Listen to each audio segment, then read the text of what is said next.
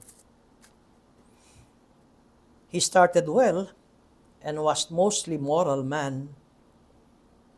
Sabi ko nga, but the last years of his reign were marked by his own personal sin and by growing violence with his own family and government.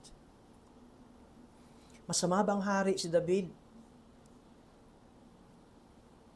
Ang sagot ko'y hindi. Hindi ko siya masasabing masamang hari at hindi ko siya matatawag na masamang tao.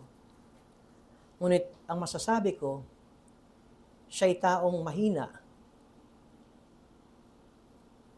at kay dali matukso at magkasala tulad natin.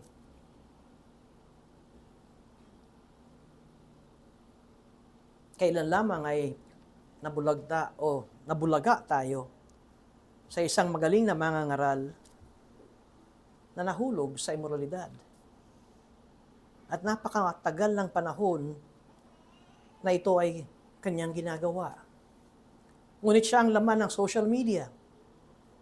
Pag iyong pinakinggan ng kanyang mga pangangaral, pagtuturo ay talagang walang sablay pagdating sa reform teaching. Ngunit, siya ba'y masasabi nating napakasamang mangangaral? Ang sagot ko, hindi.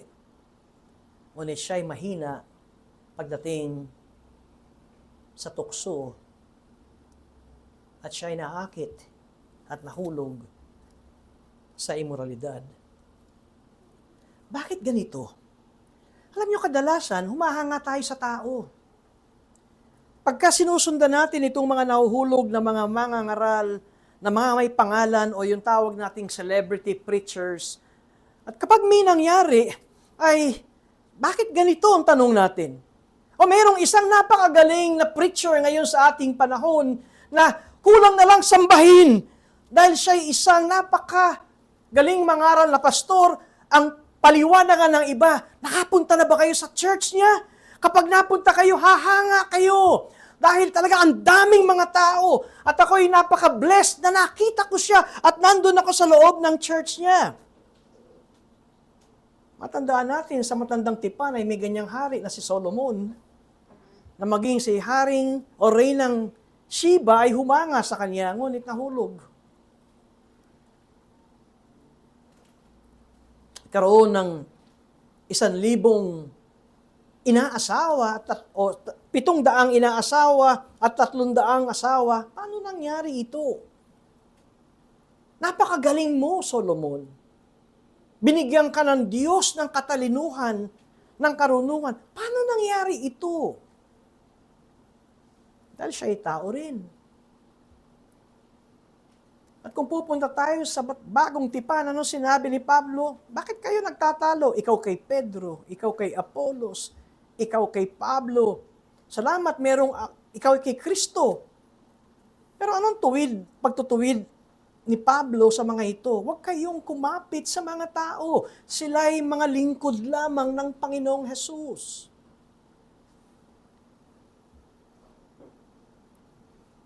Kaya dito natapos sa Old Testament ang kalungkutan ng buhay ni David. At lalo na nung bumalik ang mga Israelita galing sa Babylonia, na sila ay naging bihag na matagal, pagbalik sa Jerusalem, wala na silang hari. Napansin ba ninyo? Dahil may darating na hari na kaya niyang ipamuhay ang lahat ng sinasabi ni David ng awit 101.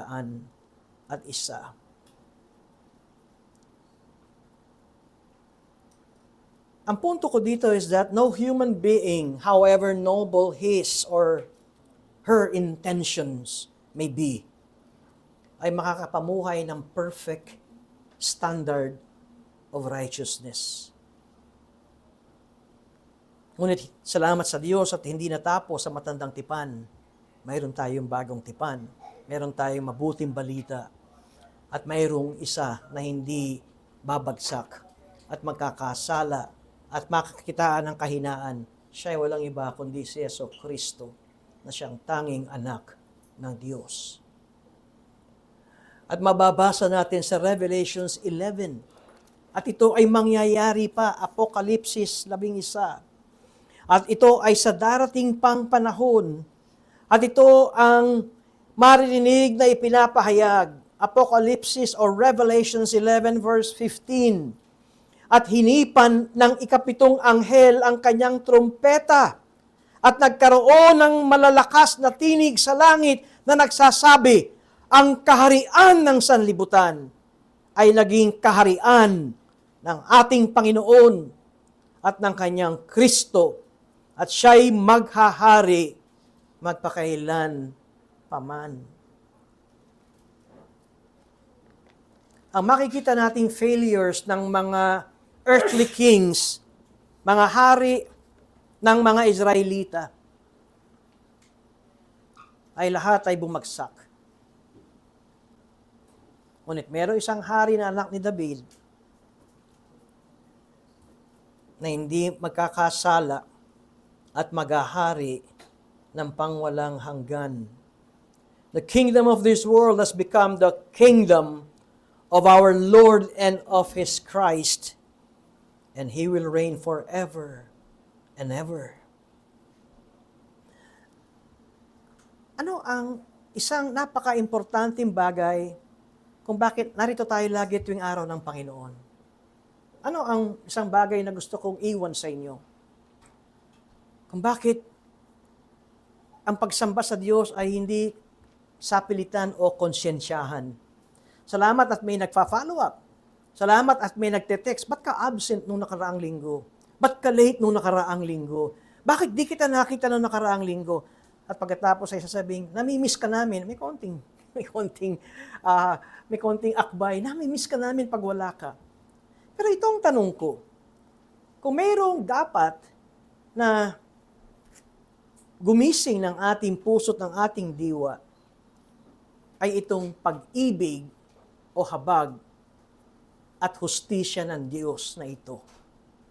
Narinig natin, ito ang pinupunto ni David dahil ang Diyos ay punong-puno ng pag-ibig, dahil ang Diyos ay makatarungang Diyos. Kung gayon, dapat ang mga lingkod ng Diyos ay makitaan din ng pamumuno ng may pag-ibig at katarungan. Ngayon, tayo ngayon na nasa bagong tipan, ano ang magbibigay sa atin ng galak? At hindi na tayo pinipilit. At talaga minamarkahan natin ang araw ng samba na ito ay para sa Diyos. Isang araw lamang ito. Versus sa 6 na araw na para sa atin. Paano natin may dudugtong ang habag ng Diyos at ng kanyang katarungan. Ito ang sabi ni Augustine. Ang sabi niya, Christ came first to save. Dumating si Kristo, unang-una, ay upang tayo ay iligtas.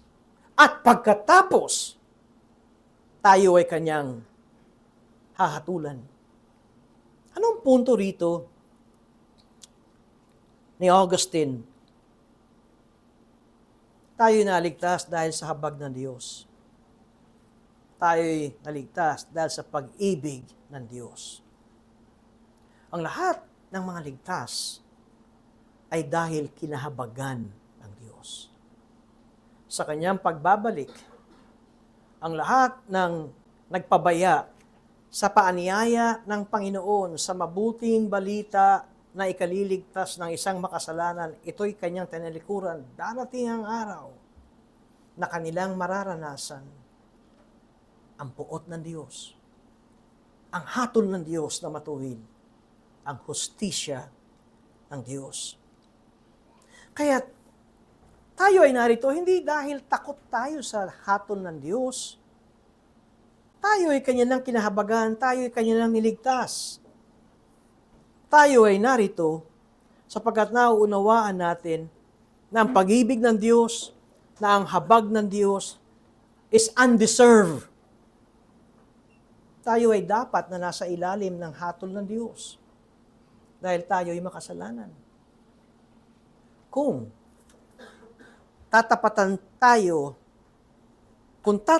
ng Diyos, rather ang ating mga ginawang kasalanan ng kanyang hustisya, ano sa palagay niyo kung saan tayo pupulutin? Uulitin ko. Kung tatapatan ng Diyos ang lahat ng kasalanan nating ginawa sa kanyang kabanalan at katuwiran, saan tayo pupulutin? Ngunit hindi ito ang ginawa ng Diyos sa atin. Alam niyo kung anong ginawa niyong kasalanan. Alam niyo kung anong ginawa niyong mali. Alam niyo kung anong ginawa niyong madidilim na mga bagay ng mga nakaraan. Alam ko ang aking kasalanan. Ngunit salamat sa Diyos at hindi niya tinapatan ng kanyang hustisya ang ginawa kong kasalanan at ginawa niyong kasalanan. Sa halip, tayo ay kanyang kinahabagan at biniyayaan ng kaligtasan. Palagay ko, kung ito ay magiging crystal clear sa atin, wala nang iba pang dahilan na para sabihin natin kung bakit ako ay isang mananamba sa Diyos na buhay. Ngunit pakatandaan natin, doon sa awit 101, talatang 7 at 8, na ang tinatawag na fulfillment nito ay walang iba kundi ang Panginoong Jesucristo. May mga tao hanggang sa ngayon, paisi-isi pa rin ang kanilang buhay. Paisi-isig mamuhay ng may kadiliman at kasalanan.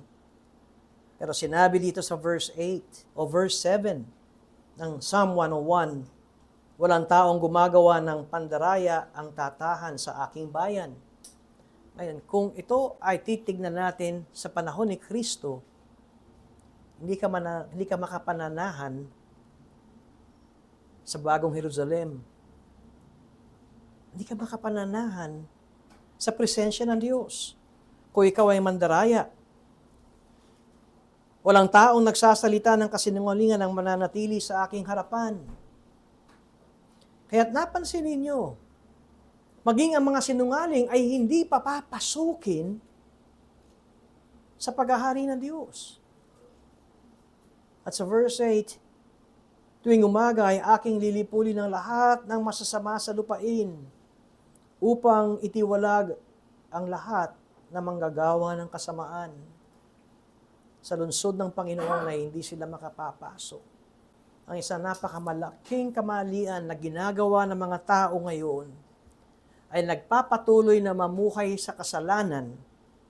Binabaliwala ang alok ng Panginoon na sila'y lumapit sa Panginoon at walang takot na ginagawa ang mga gawang kadiliman na lantad sa harapan ng Diyos. There will be a day of reckoning. Merong araw na tatayo ang bawat isa sa harapan ng Panginoong Hesus. Ngunit kung ikaw ay isa ng anak ng Diyos, ang sabi ng Biblia, wala ka na sa ilalim ng hatol. Paano pa nagkakasala ako, pastor? Tutuwirin ka ng Diyos. Kung kaya meron tayong church discipline sa church. Dahil itinutuwid ang mga anak ng Diyos. Kaya meron din tayong excommunication sa church. Dahil itinitiwalag ang ayaw magpatuwid sa lokal na iglesia. Ngunit, hindi ito panlupa. Kundi ito ay pangwalang hanggan. Kung ikaw ay hindi pa mananampalataya, ito ang iyong pagkakataon na lumapit sa Diyos. May nagtanong sa akin, ano ang ipapanalangin ko para lumapit sa Diyos? Sabihin mo, nagmumula sa iyong puso ang iyong paglapit sa Diyos. Ito ang pagkakaiba natin sa ibang relihiyon na memoryado yung panalangin. At kung minsan, wala sa puso yung binibigkas. Ang hinahanap ng Diyos ay mababang puso. Ang hinahanap ng Diyos ay pusong totoong nagsisisi. Kaya ang hinahanap ng Diyos ay ang mga nagpapahayag ng kanilang kasalanan na mula sa kanilang puso. Balubaluktot man yan, nababasa ng Diyos ang laman ng iyong puso. Kaya't kung ikaw ay kabilang sa mga taong nabanggit ni David na hindi marunong, faithless, hindi marunong tumupad sa pangako, walang panahon sa Diyos, namumuhay sa kanyang sarili at hindi nagpapasakop sa kalooban ng Diyos, sa tuwing ikaw ay makakarinig ng Ebanghelyo, ito ang pagkakataon ng araw ng iyong kaligtasan. Ngunit sa atin ang mga anak ng Diyos, nawa maging maliwanag sa atin ang the mercy of God, which is undeserved, and the justice of God. Nung namatay si Jesus, naroon ang hustisya ng Diyos. Inako ni Jesus ang para sa atin. At naroon din ang pag-ibig ng Diyos na ipinaparating sa atin na hindi binigay ng Diyos ang tapat na kabayaran ng ating kasalanan. Si Jesus ang nagbayad ng kasalanan ko, ng kasalanan mo, ng kasalanan ng lahat ng mga sumampalataya sa Kanya. Nalangin po tayo. Kami po ay nagpapasalamat, Panginoon, sa pagtuturo ng awit 101 mula kay David, na kung paanong naisin niyang mamuhay ng mayroong tapat na puso. Kami rin ay napapalalahanan gaano man kagaling ang isang taong nagnanais na mamuhay ng tapat sa inyo, ay sadyang nandun pa rin ang aming kahinaan. Kung kaya't mahalagang bantayan po namin ang aming mga buhay sapagkat habang nasa mundong ito ay mayroon pang nananatili na pita ng laman na konting kalabit ay napakadaling balikan ang mga kasalanang dating pamumuhay namin. Ngunit salamat Diyos sa inyong habag at biyaya at pag-ibig. Salamat na ang kalagayan ng isang anak ng Diyos ngayon ay may katiyakan ng inyong pag-ibig at habag. At may katiyakan na kami ay inyong aalagaan at aakayin. At makikita ka ng mukhaan pagdating ng panahon ng inyong pagbabalik na muli. Nawa ito rin ang maging pangunahing dahilan kung bakit tuwing araw ng Panginoon, magalak kaming pumupunta sa lugar na ito upang sama-sama kaming mga anak ng Diyos ay sumamba't pumuri sa inyo. Nawa sa mga nakakapakinig ng pangangaral na ito na hindi pa mga mananampalataya sa inyo,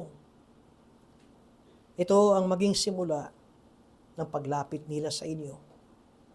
At dalangin ko, Diyos, sa kapangyarihan ng Banal na Espiritu, sila'y bigyan mo ng malakas na konbiksyon at baguhin po ninyo ang kanilang mga puso.